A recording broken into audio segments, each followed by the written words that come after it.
Hello, aujourd'hui on se retrouve pour parler de dents et plus précisément d'Invisalign. Je vais vous parler de ça sans filtre, sans tabou vis-à-vis avec l'argent. Et l'intérêt c'est que je vais vous parler des aspects positifs comme des aspects négatifs parce que pour moi Invisalign n'a vraiment pas eu que des aspects positifs. Je vais vous faire un petit topo sur ce qui s'est passé par le passé, pourquoi j'en suis arrivée à choisir Invisalign, même si vous vous en doutez, et ensuite je vais vous raconter brièvement mon expérience et ce pourquoi je suis un peu... bon, voilà, les désagréments.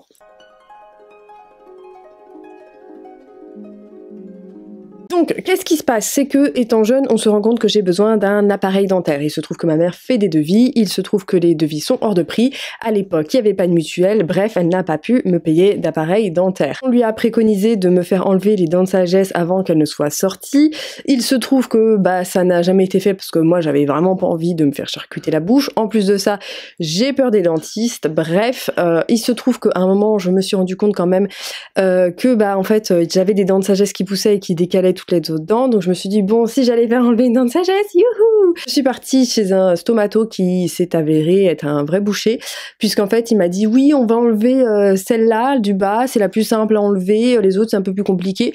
Le mec a passé 30 minutes à tirer et à suer comme un bœuf au-dessus de ma tête, dans ma bouche, à galérer, tu sais, le mec il est comme ça au-dessus de toi là, j'arrive pas à râler. Bref, ça m'a tellement stressée, ça m'a tellement angoissée que après je crois que j'ai fait un malaise ou que j'ai vomi, bref, je sais pas, et évidemment je l'ai mordu. Je suis rentrée chez moi, j'ai pris de la codéine comme préconisé, je me suis effondrée instant comme une merde dans un lit, je me suis réveillée 4 heures plus tard, j'ai gerbé, bref, il se trouve que j'ai abandonné l'idée de faire mes autres dents de sagesse, bien évidemment, et il se trouve que quelques années plus tard, quand j'ai commencé à travailler, à gagner mes premiers salaires, je me suis dit, chouette, j'ai maintenant l'argent pour me faire anesthésier de façon générale et d'enlever mes autres dents, puisque je voyais que mes dents se décalaient au fur et à mesure. Ça me complexait pas encore énormément, mais je voyais que y avait une avancée, voilà. Bref, je prends rendez-vous chez un autre stomato, beaucoup plus réputé, je lui demande pour faire ça en anesthésie générale, je raconte mon expérience, cette dame comprend, elle me dit, ok, super, on va prévoir ça, il faut que tu fasses des prises de sang. Avant ça, pour vérifier que tout va bien. Je fais mes prises de sang, on me rappelle, on me dit non, il y a une erreur dans vos prises de sang, revenez madame une fois, revenez madame deux fois, en fait je crois qu'on a fait des bêtises. Ah non, en fait madame, vous êtes sur le point d'être transfusée, vous êtes pile dans la limite, courez aux urgences, vous allez mourir. Donc je me dis super, enfin bon, je pense que ça fera l'objet d'une autre vidéo. Il se trouve qu'on a mis près 6 mois, 1 an pour trouver le problème, c'est génial, voilà, me voilà devenue hémophile pendant une année, 6 mois, 1 an de ma vie. Bref, et donc j'abandonne totalement l'objectif de me faire enlever mes dents de sagesse. Bref, le temps passe, je travaille, je me rends compte qu'en fait j'ai encore une dent de lait, que je me casse quelques jours avant d'accoucher, donc évidemment on ne peut rien faire puisque tu es enceinte et les dents enceintes, bref, voilà, je sais pas quoi.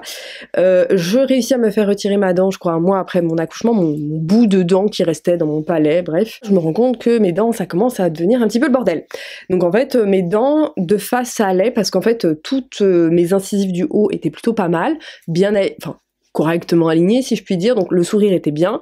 En bas ça commençait à être un petit peu plus le fouillis, beaucoup d'encombrement, et en fait là où c'était le plus délicat, c'est là forcément où il y avait les deux dents de sagesse, où en fait mes dents faisaient gauche droite, donc en fait j'avais jamais des dents, j'avais pas des dents alignées, j'avais des dents en quinconce, ce qui fait que naturellement je mâchais toujours de ce côté là, puisque ma dent de lait m'avait été enlevée, donc ça fait un trou, et en plus des dents de sagesse, forcément voilà, gauche droite, donc j'avais une malocclusion, je crois que ça s'appelle comme ça, de ce côté-là. Le temps passe, je vois au fur et à mesure des années, travaillant avec mon image, que mes dents se déforment de plus en plus, je me mords, je me fais des bobos au niveau de la langue, puisque du coup, beaucoup d'encombrement avec une dent qui était très reculée, et en fait, comment dire, les interstices, ma langue se coinçait dedans, ça me faisait des aftes au bout de la langue, bref, pas top du tout. Ensuite j'ai entendu parler d'Invisalign, donc je me suis dit ah peut-être c'est intéressant. Ensuite j'ai étudié un petit peu les prix, j'ai vu que c'était cher, donc j'ai économisé. Septembre 2019, Exactement. Donc j'ai mon premier rendez-vous avec l'orthophoniste. Je fais plusieurs devis pour des bagues classiques, des bagues transparentes et Invisalign. Bague classique, on était à 3000 € pour tout le traitement. Bague transparente, 3500 € et Invisalign, je vais arrondir à 4200 €. Il m'a dit qu'il y a quand même beaucoup de boulot et le boulot, en fait, il est principalement sur ces deux rangées-là de molaires qui sont très très mal voilà, positionnées. Et ici, là aussi, ça avait été décalé, mais on va dire que c'était moins parce que du coup, toute cette rangée-là, toute cette partie-là de la dentition était restée à peu près droite, sauf effectivement devant. Donc il m'a dit voilà, ça coûte un peu cher parce que forcément c'est des grosses dents qu'il faut bouger, les grosses dents en plus de racines, ça prend plus de temps. Mais si jamais voilà vous voulez Invisalign peut-être moins cher, essayez peut-être de regarder dans les départements autour de vous qui on va dire sont plus en province. L'orthodontiste donc il me dit mais en fait là vous avez une carie énorme, comment ça se fait que vous la sentiez pas? Et là faut tout de suite courir chez le dentiste pour qu'il vous la soigne parce que moi je ne fais rien tant que vos dents ne sont pas propres, enfin pas propres, j'entends, et il faut me virer vos dents de sagesse, parce que, enfin vos 3 dents de sagesse restantes, parce que sinon ça va être ça va être une cacophonie, et il m'a dit vous avez une super mâchoire, elle est super bien alignée, mais elle est trop petite et vos dents sont trop grosses, donc forcément, voilà, il y a des forces contraires qui s'opposent, donc il faut nécessairement enlever les dents de sagesse pour dégager de la place. Donc je vais me faire soigner ma dent, il se trouve qu'on doit la dévitaliser. Je suis tombée sur un dentiste absolument génial du côté de Rennes, il est adorable. Expliquer mes déboires avec les dentistes, je lui ai dit voilà s'il vous plaît, essayez de bien m'expliquer, de me laisser des temps de pause pour me voilà éviter de me stresser parce que j'ai pas envie de vous mordre, j'ai pas envie de vous gerber dessus. On s'est très bien compris, en plus on est frères de monosourcils, donc voilà, je pense qu'il y a un lien comme ça qui s'est créé, un lien pilaire si je puis dire. Bref, très gentil ce dentiste, il m'a soigné ma dent plusieurs fois parce qu'évidemment elle avait des siennes, sinon c'est pas drôle. Et entre temps, je suis repartie voir un stomatologue pour me faire enlever les dents de sagesse en anesthésie générale, puisque ça fera tant, tel jour, telle date, telle heure, faites vos analyses sanguines pour éviter de nous claquer sur la table d'opération, puisque c'était pour ça que j'avais pas pu faire ça il y a une dizaine d'années. Je fais mes analyses sanguines, tout va bien, les plaquettes vont bien, je suis pas sur le point d'être transfusée, c'est ma phobie en fait d'être anesthésiée, bref. J'arrive sur la table, je tremble comme une feuille morte, j'ai envie de crever littéralement, on m'anesthésie, je me réveille, une infirmière hurle sur un monsieur à côté qui devait il fait de la merde dans son lit. Le réveil, le premier truc que j'ai dit à l'infirmière, j'ai dit c'est bizarre, je sens pas ici. Elle m'a dit non mais c'est parce que il rajoute de l'anesthésiant en plus pour pas que vous sentiez, vous êtes endormi mais anesthésie en plus. Et moi j'étais là, mais non, il y a un problème, madame. Ensuite, dans la salle, dans la chambre, évidemment c'était une chambre double, il y avait une pauvre mamie qui venait de se faire une coloscopie, donc autant vous dire que le réveil était en fanfare. Évidemment, on me remonte, j'avais du sang jusque-là, le brancardier qui était super mignon, il m'a regardé, il m'a dit « Oh là là, ils vous ont fait le sourire du Joker ». Quand j'ai pris mon téléphone et que je me suis regardée, je me suis dit « Mais c'est une blague, ils m'ont laissé sortir comme ça, les sagouins ». J'arrive à traverser le hall de l'hôpital pour rentrer chez moi, et je vous jure, j'étais pas vaillante du tout, hein. Mon mari, il me soutenait, j'ai cru que j'allais m'évanouir 15 fois, que j'allais gerber 15 fois, ils auraient jamais dû me laisser sortir de l'hôpital. Puis, en fait, il a touché un bout du nerf, et évidemment, le nerf innervait ma langue, et donc j'ai perdu toute ma sensibilité pendant un mois et demi, ici comme ça, et un bout de langue. Donc voilà, on m'a dit non mais vous inquiétez pas, ça arrive souvent. Super, vous auriez pu me prévenir, hein. Et la dame elle a pas voulu m'écouter. Elle m'a dit c'est normal. Au final c'était pas du tout normal, mais on m'a dit ça va revenir. Effectivement, c'est revenu au bout d'un mois et demi, 2 mois, donc maintenant tout va bien. Bref, entre-temps Coco, donc orthodontiste fermé, puisque voilà, Coco première vague, tout ça, on connaissait pas, bref. On arrive au début du traitement, donc c'est début septembre 2020. Et donc, je vous laisse avec une ancienne vidéo de moi, d'il y a plus d'1 an, qui vous parle, voilà, qui vous parle de cette première expérience. Je vous retrouve dans 5 minutes. De mes dents. J'ai reçu beaucoup de questions par rapport à Invisalign. Donc je fais un traitement orthodontique depuis à peu près 1 mois et demi et du coup je me suis dit que ça serait cool de faire déjà un petit débrief au bout d'1 mois et demi. Donc j'ai des gouttières que je change tous les 15 jours et j'ai aussi des taquets. Les taquets ce sont des points de colle que vous voyez peut-être qui sont positionnés sur toutes mes dents. J'en ai 18 à ce jour mine de rien et ils vont m'en rajouter dans 1 mois et demi. Donc ce sont des points de colle qui sont collés directement sur vos dents qui vont servir à faire pression pour déplacer vos dents. Je vais aussi avoir des élastiques par la suite, donc les encoches sont déjà prévues dans les gouttières, tout simplement pour essayer d'équilibrer et de pousser mes dents. Quand même relativement invisible, hein, vu que je ne parle pas trop avec mes dents et plutôt avec ma bouche, c'est vrai que c'est quand même hyper agréable. Quand on veut manger quelque chose, il suffit de les retirer. Les gens finalement s'en rendent assez peu compte. Et comment ils s'en rendent compte? Bien souvent, c'est parce que je zozote, parce que du coup, ici, il y a un petit peu d'air qui se met, un petit peu de salive, et des fois j'ai du mal tout simplement à parler, et du coup je dois faire beaucoup plus de mouvements avec ma bouche et ma langue pour avoir une meilleure élocution. Au niveau de la douleur, si je puis dire, alors franchement, la première gouttière, qui était pourtant la plus simple, on va dire, c'était la plus désagréable parce que c'est celle, on va dire, d'ajustement. Donc tes gencives vont devoir s'habituer ici. Moi, ça m'a beaucoup irrité ici au début. Du coup aussi, t'as les lèvres qui sont très très sèches au début. Et du coup, j'utilise énormément de baume à lèvres en ce moment. D'ailleurs, j'ai éclaté. Enfin voilà, j'ai terminé mon baume à lèvres Velleda en 3 semaines. Ça m'a aussi coupé ici au niveau des lèvres tellement c'était sec. 3 semaines après, ils m'ont posé les taquets et je pensais que ça allait énormément me gêner au niveau d'ici, que ça allait m'irriter, mais en fait pas du tout, c'est juste un peu sableux au début, t'as l'impression d'avoir des grains de sable dans la bouche, mais sinon rien de très très dramatique. Au niveau des résultats, alors très clairement il n'y a aucun résultat visible aujourd'hui. Par contre moi je sens très clairement à 1 mois et demi que ça se déplace dans ma bouche, c'est-à-dire que je vous ai dit que je n'avais très très peu de points de contact dans ma bouche, mais je sens très clairement qu'il y a des dents du fond qui touchent celles du haut et ça me fait très bizarre de retrouver des points de contact dans ma bouche quand j'enlève mes gouttières. Les gouttières, il faut les porter à peu près 21 heures sur 24.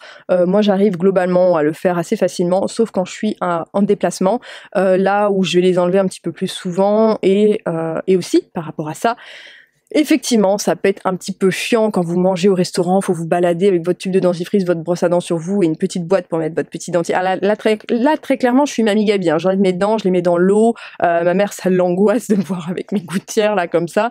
Vraiment, je suis une petite mamie là. Pour le coup, Mamie Gabi me va très très très très bien. Je me balade avec ma brosse à dents, donc je me retrouve dans les chiottes et tout, à me laver les dents, les gens me regardent comme ça, en mode voilà quoi. Le truc qui est vraiment le plus chiant pour moi, c'est que je suis une grande consommatrice de thé et de café, et que du coup, vous ne devez pas boire autre chose que de l'eau avec des gouttières sous peine de les voir jaunir. Alors j'ai fait le test sur une gouttière, il se trouvait que j'avais un long voyage en voiture et j'avais pris ma thermos. Alors du coup ce que j'ai fait, c'est que j'ai mis une paille en inox dans le thermos et j'ai attendu que le café refroidisse, et en gros je prenais la paille, voilà, limite gorge profonde le truc, et voilà, j'essayais de gober sans faire rentrer du café partout. Écoutez, ma gouttière a jauni à la fin des 15 jours, mais c'était pas dramatique quoi. Ça dépend d'où vous en êtes dans la gouttière. Voilà, si vous la changez dans 5 jours, vas-y, allez-y sur le café, on s'en fout. Par contre, si vous êtes au début de votre gouttière, voilà, je vous dirais quand même, faites gaffe, prenez des précautions, prenez une paille, essayez de gober le plus possible. Voilà, pour moi, c'est ça le truc le plus désagréable, c'est de plus pouvoir boire du thé et du café autrement qu'en usant de subterfuges avec des pailles et tout, ou même une bière, enfin voilà. Il se trouve qu'à mi-parcours, l'orthodontiste chez qui j'ai été faire ça a rendu compte qu'il y avait un truc qui n'allait pas, que mes dents ne bougeaient pas correctement, donc il a refait totalement une prise d'empreinte et a refait des nouvelles gouttières que cette fois-ci je devais changer toutes les semaines. Voilà, écoutez, j'étais très régulière, je les ai portées tout le temps. D'ailleurs, je faisais beaucoup rire les gens parce que j'emmenais mon dentifrice et ma brosse à dents, et j'achetais tout le temps des dentifrices et des brosses à dents partout parce que je les oubliais tout le temps. Ça fait beaucoup rire les gens. Je me brossais les dents toutes les 5 minutes. Enfin, quand je vous dis que j'étais ultra régulière et impliquée dans ce traitement. Non, après, donc le traitement est bien, l'orthodontiste est content, je suis contente. Et il me dit, vous allez avoir du coup des fils de contention plus des gouttières, parce que du coup vos dents bougent très facilement. Il me dit bah voilà, j'ai peur que ça rebouge dans l'autre sens quoi. Donc il m'enlève les taquets. On voit quand on fait une Invisalign, on voit quand même les taquets par moment, mais bon, voilà, c'est 3 fois rien. Vraiment, ça n'a rien à voir avec des bagues. Le confort de pouvoir enlever ses gouttières pour croquer dans un caramel, dans une pomme, enfin... Non, vraiment, moi je trouve qu'au niveau du confort, au niveau de l'élocution, donc au début c'est un petit peu difficile, après ça apprend à articuler, donc moi ça m'a aidé dans mon boulot pour mieux articuler et avoir un débit aussi un petit peu plus rapide. Et là en fait ça a été un peu la débandade, je vous jure j'en ai chialé, donc moi je pensais que j'allais plus avoir de problèmes d'aft au bout de la langue, de petits bobos, des gratinures, et en fait je fais que me mordre la langue depuis que j'ai enlevé mes gouttières tous les jours. Avec les fils de contention, ça réduit la place qu'il y a pour ma langue, et ma langue n'arrive pas à trouver sa place normale. Et en fait souvent je me coupe la langue en fermant la bouche avec mes fils de contention ou avec carrément mes incisives, et au début ça m'arrivait tout le temps, et en fait je me mordais tellement souvent la langue par jour qu'à un moment j'ai fini par chialer, parce que au bout d'un moment tu te mords la langue, tu te remords la langue 2 fois de suite, 3 fois de suite, 4 fois de suite. Waouh, je te jure que ça fait... Je sais pas comment vous faites les gens qui se font percer la langue là, tout ça là, mais waouh. À un moment ça m'a fait vriller de douleur quand même, parce qu'en plus j'arrive pas à le contrôler, je le sais pourtant que je dois faire attention, mais j'arrive pas à le contrôler. Surtout quand je mange, forcément. Donc ça, c'est pour mes aspects négatifs. Si jamais vous avez eu Invisalign et que vous avez eu ce genre de problème, je serais ravie de vous lire en commentaire parce que pour le coup, j'ai l'impression d'être la seule à qui ça fait ça et de me mordre tout le temps la langue, et même encore maintenant, ça fait plus de 6 mois, je m'attendais pas à ce que ce soit aussi compliqué niveau buccal pour retrouver comme ça une autonomie, je sais pas comment dire, que tout s'imbrique bien quoi. Je trouve que maintenant, depuis que du coup je porte des gouttières la nuit, je pue de la gueule. J'ai beau mettre mes gouttières tous les soirs à tremper, vous savez, dans les trucs de vieux, là, les pastilles de vieux, je sais pas, je trouve que je pue de la gueule le matin, je sais pas si c'est le fait d'avoir du plastique, la salive qui macère et tout. J'ai beau les laver avec une brosse à dents tous les soirs, voilà, tous les matins. La seule alternative à ce que j'ai trouvé à ça, c'est le gratte-langue. Maintenant que j'utilise un gratte-langue, je trouve que mon haleine est beaucoup plus agréable, c'est beaucoup plus sympathique pour tout le monde, dirons-nous. Invisalign, qu'est-ce que j'en pense? C'est très pratique parce que si vous avez un métier d'image ou que vous devez parler, visuellement, on va dire, c'est beaucoup plus discret que des bagues. Est-ce que, en termes de traitement, est-ce que tout est possible? Non, je ne pense pas. Après, j'ai été extrêmement assidue. J'ai été, voilà, tout le temps. Je les mettais tout le temps, la nuit, le jour. Voilà, je les enlevais vraiment que pour manger. Ici, je les ai enlevés que quelques fois quand j'étais malade. Invisalign, je le recommanderais aux personnes qui forcément ont des moyens supplémentaires ou peut-être une très très bonne mutuelle. Je le recommanderais aux personnes qui ont un métier d'image et qui ne veulent, enfin, peut-être qui ont besoin de prendre des photos. Par exemple, pour la campagne Les Secrets de Loli, j'avais mes gouttières. Alors, c'est pour ça que je faisais un peu la gueule sur la photo parce que j'avais mes taquets et c'était au tout début et je me sentais vraiment pas à l'aise de sourire avec un sourire très franc. Sur la photo, c'était un peu difficile pour moi alors que honnêtement, on ne voyait rien du tout. Donc je souriais comme ça quoi. Voilà, je souriais pas avec mes dents. Est-ce que je suis contente du résultat? Oui, je suis ravie du résultat. Cependant, c'est un résultat qui ne sera jamais définitif. Pourquoi? Parce que les dents, ça bouge et ça bouge toute la vie. Et le problème, c'est que forcément, compte tenu de ma petite mâchoire et de mes grosses dents, eh bien, ce sont des forces opposées. Et donc, je suis, ainsi dire, condamnée à porter une gouttière, du coup, jusqu'à la fin de mes jours, si je veux que mes dents restent de façon relativement droite et ne pas avoir lâché 4000 € dans le vent. Donc ça, c'est un point à prendre en compte. Donc moi, ça m'arrange de porter une gouttière la nuit compte tenu de comment je serre les dents et comment j'use mes dents un peu prématurément. Donc ça, c'est plutôt bien. Peut-être que pour vous, ça sera quelque chose de totalement rédhibitoire, les gouttières. Moi, j'aime bien.